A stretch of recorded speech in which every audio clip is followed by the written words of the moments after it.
ಎಲ್ಲರಿಗೂ ನಮಸ್ಕಾರ. ಪಂಢರಾಪುರ ಎಂಬುದು ಭೀಮಾ ನದಿ ತೀರದಲ್ಲಿರುವ ಒಂದು ಪವಿತ್ರ ಯಾತ್ರಾ ಸ್ಥಳ. ಇಲ್ಲಿ ಕೃಷ್ಣ ಮತ್ತು ರುಕ್ಮಿಣಿ ದೇವರನ್ನು ಪವಿತ್ರ ಭಾವದಿಂದ ಪೂಜಿಸಲಾಗುತ್ತದೆ. ಪುಂಡರೀಕ ಮಹರ್ಷಿಗಳ ಒಂದು ಭಕ್ತಿಯಿಂದಾಗಿ ಶ್ರೀಕೃಷ್ಣನು ವಿಠೋಬನೆಂಬ ಹೆಸರಿನಿಂದ ಇಲ್ಲಿ ನೆಲೆಸಿದ್ದಾನೆ ಎಂದು ಹೇಳಲಾಗುತ್ತದೆ. ಭೀಮಾ ನದಿಯನ್ನು ಈ ಭಾಗದಲ್ಲಿ ಚಂದ್ರಭಾಗಾ ನದಿ ಎಂದು ಕೂಡ ಕರೆಯಲಾಗುತ್ತದೆ. ಇಲ್ಲಿ ವಿಠ್ಠಲ ಮಂದಿರದ ಸುತ್ತಲೂ ನದಿಯು ಅರ್ಧಚಂದ್ರಾಕಾರದಲ್ಲಿ ಹರಿಯುವುದರಿಂದ ಇದನ್ನು ಚಂದ್ರಭಾಗಾ ನದಿ ಎಂದು ಕರೆಯುತ್ತಾರೆ. ರುಕ್ಮಿಣಿ ಮಂದಿರ, ವಿಠ್ಠಲ ಮಂದಿರ, ಪುಂಡರೀಕ ಮಂದಿರ, ಸಂತ ನಾಮದೇವ ಮಂದಿರ ಹಾಗೂ ಪುರಂದರ ಮಂದಿರ ಅಥವಾ ಪುರಂದರ ಮಂಟಪ ಕೂಡ ಇಲ್ಲಿರುವುದನ್ನು ನಾವು ನೋಡಬಹುದು.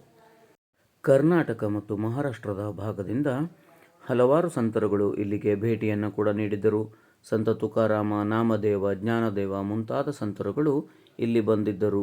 ಅಲ್ಲದೆ ಇಲ್ಲಿ ಪ್ರತಿ ವರ್ಷ ಕೂಡ ಲಕ್ಷಾಂತರ ಭಕ್ತಾದಿಗಳು ಭೇಟಿಯನ್ನು ನೀಡುತ್ತಾರೆ. ಆಷಾಢ ಮಾಸ ಮತ್ತು ಕಾರ್ತಿಕ ಮಾಸಗಳಲ್ಲಿ ಕರ್ನಾಟಕ, ಮಹಾರಾಷ್ಟ್ರ ಮುಂತಾದ ದೇಶದ ವಿವಿಧ ಭಾಗಗಳಿಂದ ಭಕ್ತರ ದಂಡು ಇಲ್ಲಿ ಸೇರುತ್ತದೆ. ಇದು ಪುಂಡಲೀಕ ಮಂದಿರವಾಗಿದೆ. ಇಂತಹ ಒಂದು ಸ್ಥಳದಲ್ಲಿ ಕೃಷ್ಣನನ್ನು ಭಕ್ತಿಯಿಂದ ಆರಾಧಿಸುತ್ತಾರೆ. ಧನ್ಯವಾದಗಳು.